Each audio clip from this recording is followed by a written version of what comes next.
Bapak Ibu hadirin dan hadirat sekalian, saya pada kesempatan ini ingin mengutip sedikit saja sebagai bagian dari renungan kita tentang proses kita belajar. Ada satu kitab yang dikarang oleh seorang ulama besar, digelari dengan Hujjatul Islam, Abu Hamid Al-Ghazali. Nama kitab itu Ihya Ulumuddin, menghidupkan ilmu-ilmu agama.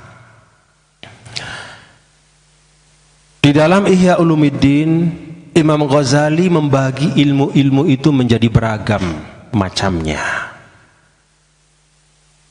Ada ilmu yang disebut dengan Al-Qismul Mahmud, yaitu ilmu yang memang terpuji, ilmu yang memang pantas kita menafkahkan umur kita untuk mencarinya, ilmu yang wajar kita melelahkan lutut kita untuk duduk di majelisnya, ilmu yang perlu untuk kita melangkah jauh untuk mendapatkannya. Imam Ghazali menyebutkan 3 macam ilmu itu. Pertama, al-ilmu bidzatillah wa sifatihi wa akhlaqihi. Al-ilmu bidzatillah wa sifatihi wa af'alihi. Itu yang pertama. Jadi ilmu yang ini nih, yang pertama ini, kata Imam Ghazali, Anda mengeluarkan apa yang Anda miliki untuk mencarinya. Bahkan kata beliau, bazlu aqsal majhud, mengeluarkan maksimal yang kita miliki untuk mendapatkannya belum menutup kewajiban kita. Itu saking pentingnya ilmu ini. Al-ilmu bidzatillah wa sifatihi wa af'alihi. Ilmu tentang zat Allah dan sifat-sifatnya serta karya-karyanya. Yang kedua, wasunnatihi fi khalqihi. Ilmu memahami sunnatullah yang berlaku di dalam kehidupan manusia. Kita tahu bapak-bapak dan ibu-ibu bahwa hidup di dunia ini ada rule-nya, ada aturan mainnya, ada aturan-aturan ilmu-ilmu dalam hal yang menyangkut ekonomi. Ekonomi itu ada aturannya, aturan mainnya, ada ilmunya. Di dalam aspek sosial ada ilmunya. Teknologi ada aturannya. Kata Imam Ghazali, ilmu yang terpuji adalah memahami bagaimana bekerjanya sunnatullah dalam kehidupan manusia. Lalu yang ketiga, wa hikmatihi fi tartibil akhirati ala dunia. Ilmu yang ketiga yang perlu untuk kita cari adalah ilmu memahami bahwa akhirat itu adalah hasil dari kerja-kerja kita di dunia. Maka bapak-bapak dan ibu-ibu, ketika Imam Ghazali menjelaskan ini, para ulama kemudian menguraikan, ini 3 hal yang disampaikan oleh Imam Ghazali ini sifatnya akumulatif apa enggak? Apa cukup kita ilmu bidzatillah lalu kita tinggalkan ilmu tentang sunnatullah? Apa cukup kita paham ilmu tentang sunnatullah tetapi kita lupakan ilmu tentang af'alillah, karya-karya Allah? Para ulama menyebutkan ketiga hal ini adalah akumulatif. Semuanya kita pelajari agar kehidupan kita ini menjadi kehidupan yang bermanfaat. Nah, bapak-bapak, ibu, hadirin dan hadirat sekalian yang dirahmati Allah Subhanahu wa taala. Bagian yang pertamanya saja rasa-rasanya nggak cukup umur kita. Belajar tentang zatillah, belajar tentang sifatillah, belajar tentang af'alillah. Satu saja sifatillah. Sifatillah itu artinya sifat-sifat Allah. Wa hiya la tu'addu wa la tuhsa. Segala sesuatu yang paling mulia itulah Allah Subhanahu wa taala, enggak terhitung banyaknya. Pilihannya untuk memudahkan umat agar kita punya acuan dan punya rujukan ada 99 yang disampaikan oleh Nabi kita, Nabi besar Muhammad sallallahu alaihi wasallam. Di luar 99 itu tak terhitung asmaullah, sifat-sifat Allah yang mulia. Belum lagi ilmu tentang af'alillah. Kerja-kerja Allah itu selalu kerja yang terbaik. Apa yang Allah Subhanahu wa taala tetapkan dan takdirkan itu selalu yang terbaik. Maka Imam Ghazali mengatakan laisa fil imkan abda'u mimma kana. Kalau sesuatu itu sudah terjadi, ya itulah yang terbaik. Maka Rasul sallallahu alaihi wasallam melarang kita jangan banyak-banyak menggunakan kata lau, seandainya. Fa inna lau taftahu amala syaitan. Kalau terlalu banyak bilang seandainya, itu akan membuka pintu fitnah dari syaitan. Kalau kita sudah melakukan sesuatu dengan cara yang kita anggap paling baik, kita sudah bismillahkan, kita sudah zikirkan, lalu kemudian di ujung itu tidak sesuai dengan harapan kita, jangan ada kata seandainya lagi. Yakinlah bahwa apa yang Allah Subhanahu wa taala telah takdirkan itu adalah yang terbaik untuk kita saat itu. Para ulama, bapak-bapak dan ibu, hadirin dan hadirat sekalian, ketika membahas tentang 3 ilmu yang terbaik ini,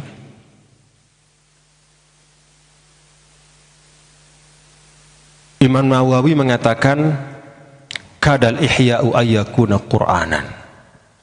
Emang kata Imam Nawawi, penjelasan Imam Ghazali dalam Al-Ihya itu benar-benar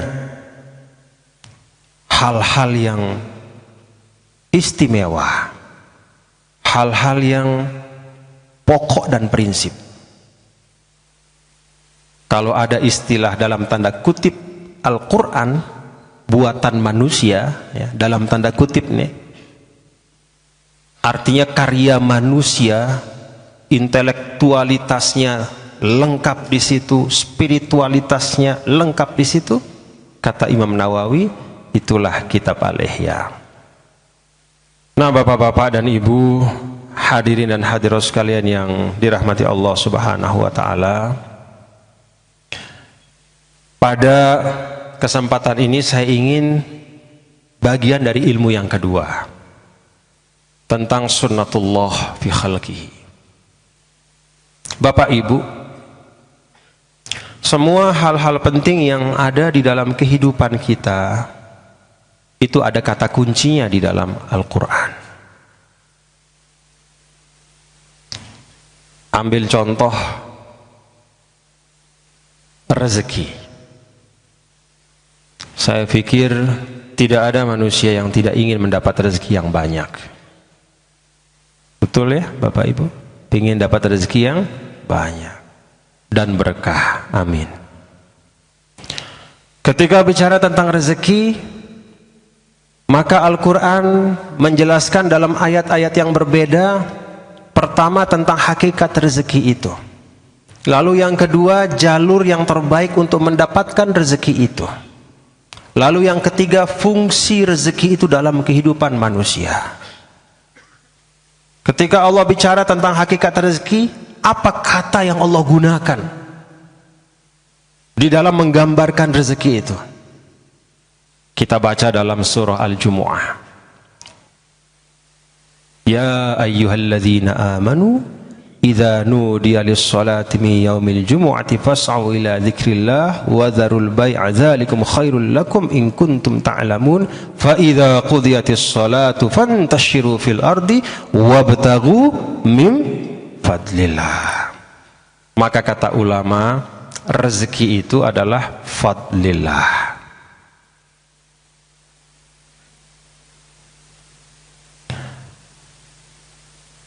Apa arti bahwa rezeki itu fadlillah? Semua tahapan-tahapan dan proses yang kita lakukan, bapak-bapak dan ibu-ibu, adalah dalam kerangka ikhtiar. Tetapi sampainya rezeki kepada kita adalah kemurahan dari Allah Subhanahu wa ta'ala.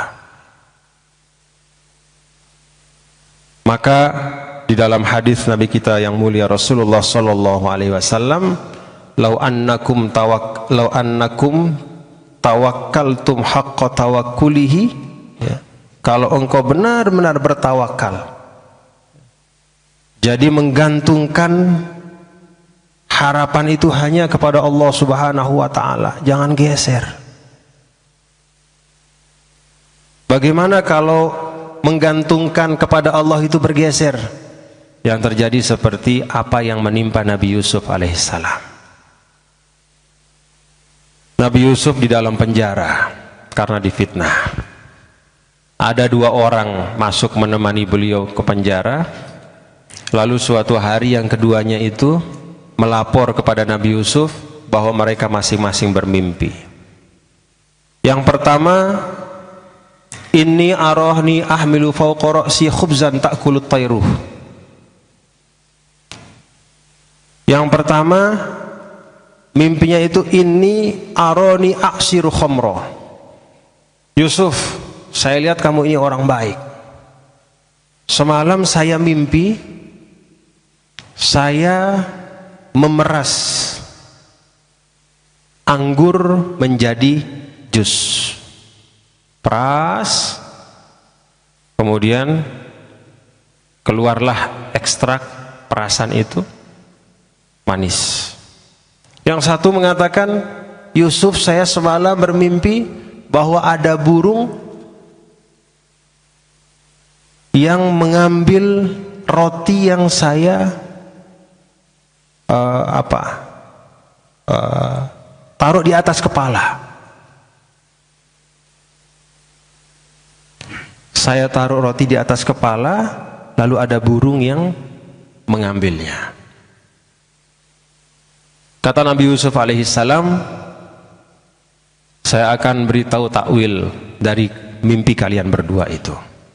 Yang pertama, engkau akan keluar dari penjara ini dan akan menjadi pelayan raja.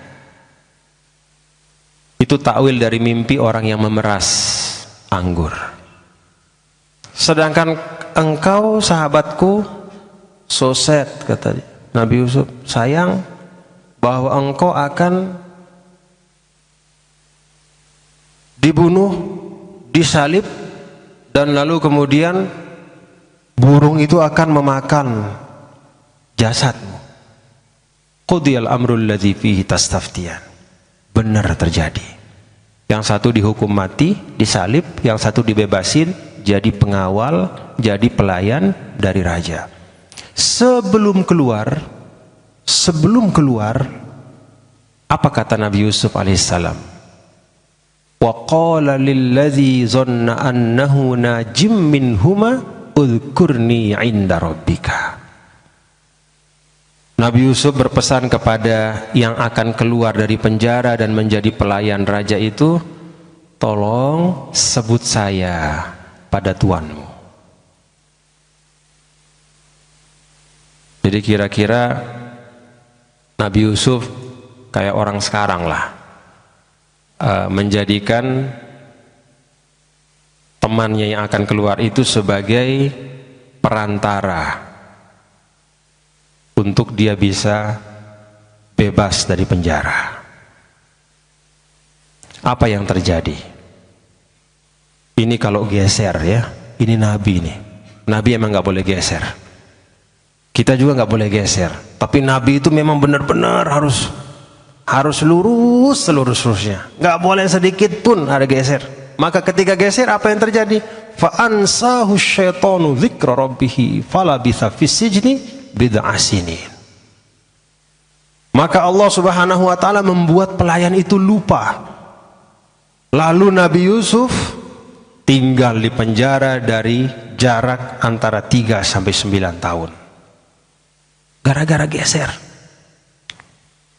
Geser yang sebenarnya seharusnya Nabi Yusuf alaihissalam menggantungkan harapannya kepada Allah, meyakini benar, berdoa kepada Allah, mengutuhkan dan mengikhlaskan tawakalnya hanya kepada Allah.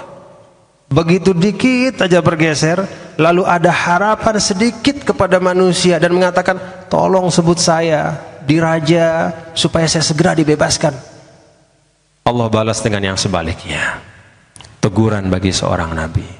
Bukannya kebebasan yang didapatkan, justru derita di penjara yang berkepanjangan. Gara-gara satu kata, uzkurni inda rabbik. Bapak-bapak dan ibu hadirin dan hadirat sekalian, kalau Nabi Yusuf dengan satu kata itu membuatnya ditegur dengan teguran yang keras sekali oleh Allah Subhanahu wa taala. Kebayang enggak berapa banyaknya kata-kata kita yang kalau Allah tegur seperti halnya teguran Allah kepada Nabi Yusuf alaihissalam, udah enggak keruan-keruan hidup kita. Dikit-dikit bukannya doa, minta tolong. Bahkan kadang-kadang tidak sekedar minta tolong dengan ucapan verbal, nyogok. Nabi Yusuf nggak nyogok. Nabi Yusuf cuma sedikit saja. Uzkurni inda rabbik. Tolong ya, beritahu raja, ada Yusuf di sini, tolong dibebasin. Saya ini difitnah, kira-kira kayak begitu. Hanya dengan bergesernya keyakinan dan ketawakalan kepada Allah dengan satu kalimat, Allah tegur dan didik dengan diam di penjara antara 3 sampai 9 tahun.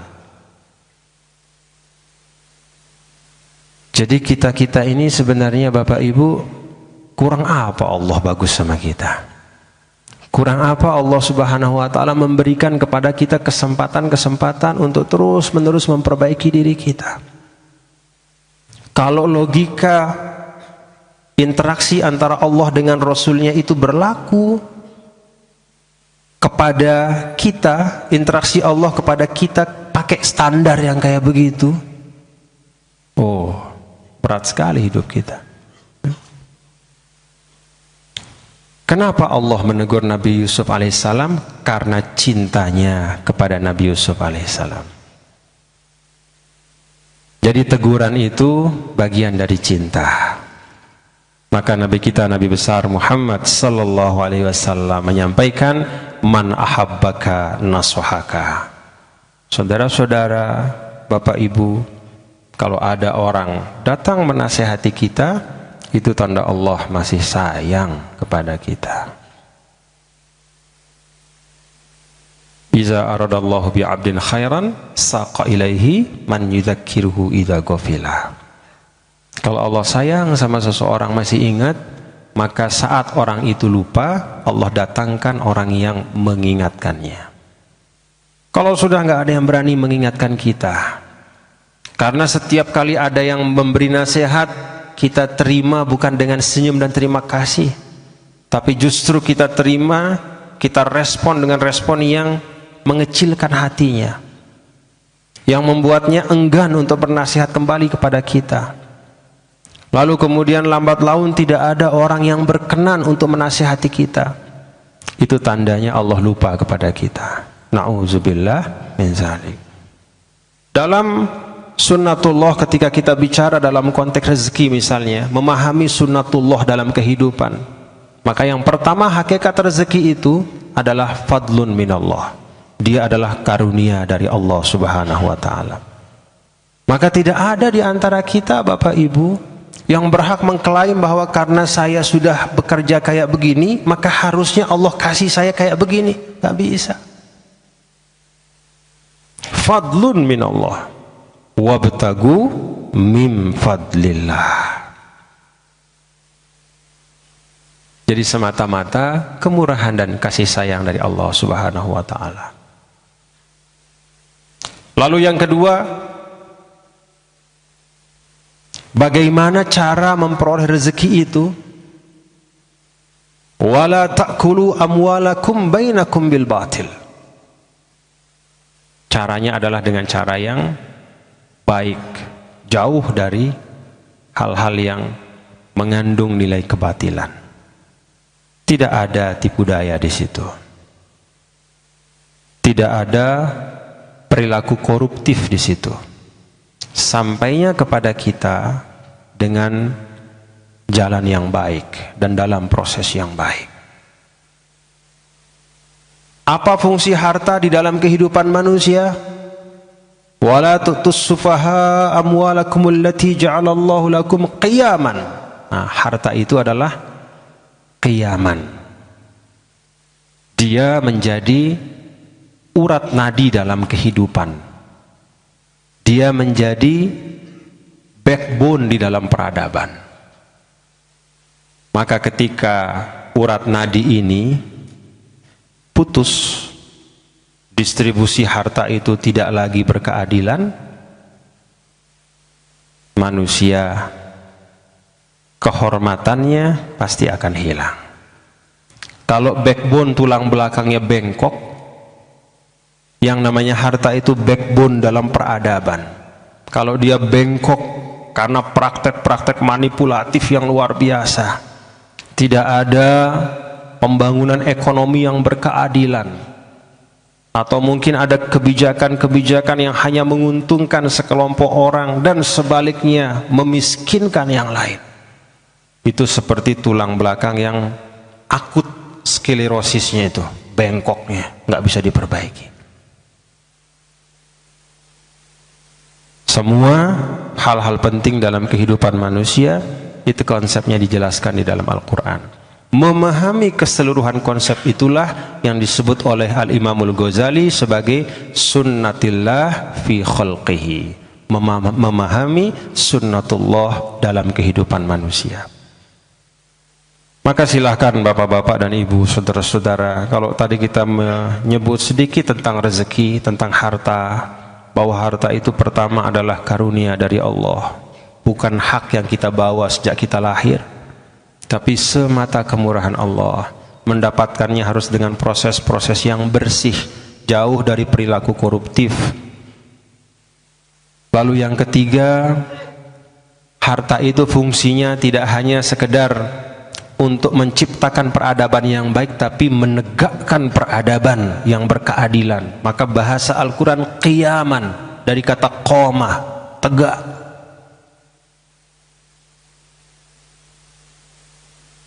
Kita pahami itu dalam konteks rezeki, maka hal-hal lain pun dalam kehidupan kita, bapak-bapak dan ibu-ibu, saudara-saudara sekalian, itu konsepnya semua ada di dalam Al-Quran.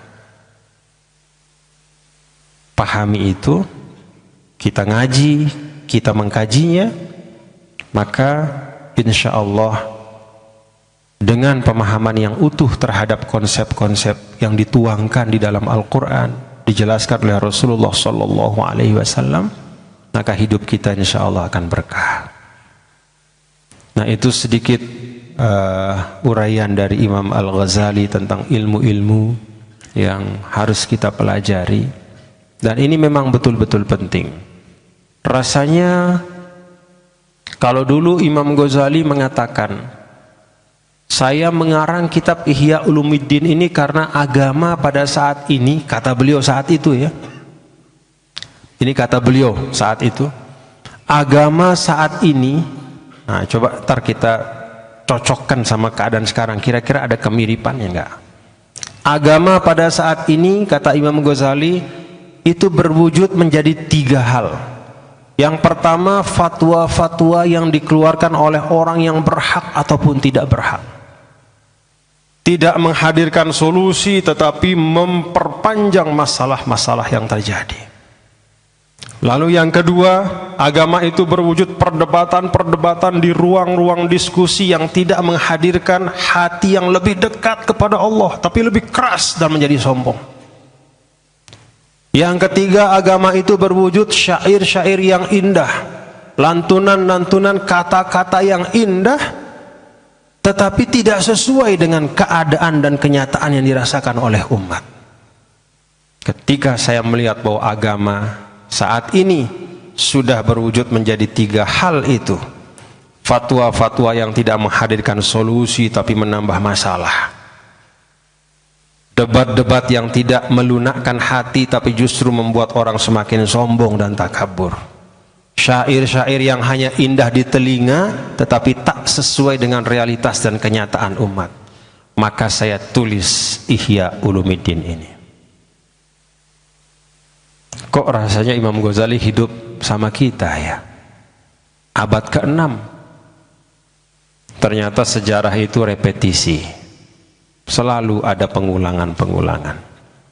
Maka mari kita semangat ya, belajar apa-apa yang diwariskan oleh para ulama-ulama besar kita. Boleh dia ditulis 600, 700, 800 tahun yang lalu, tetapi sesungguhnya substansi-substansi yang terdapat dalam karangan mereka itu selalu relevan dengan kehidupan kita. Tentu ada hal-hal yang juga berubah, tetapi hal-hal yang menyangkut keumatan itu sering terjadi pengulangan demi pengulangan. Kalau kata Ibnu Khaldun, peradaban itu seperti manusia. Kumpul 2-3 orang, lalu semakin besar, buat satu kampung, kampung semakin besar, jadi kampung besar. Setelah besar, lalu sepakat antar kampung bikin satu negara. Setelah sepakat bikin satu negara, supaya tertib, mereka sepakati satu hukum. Lalu kemudian dengan bekal hukum dan kesepakatan itu mereka bangunlah negara itu. Setelah mereka bangun, lahirlah sarana produksi, kemudian menghadirkan uang. Dari uang itu kemudian sarana-sarana dibangun. Setelah semakin banyak uang, sarana banyak, akhirnya masuklah penyakit kemalasan. Setelah timbul penyakit kemalasan, hedonisme di mana-mana, mulailah peradaban itu retak. Ketika dia sudah retak, semakin lemah, akhirnya hancur. Ketika hancur, balik lagi ke bawah. Itu kata Ibnu Khaldun. Mudah-mudahan kita selalu dalam masa, bukan masa declining itu, tapi masa terus memperbaharui peradaban kita menjadi peradaban yang lebih baik.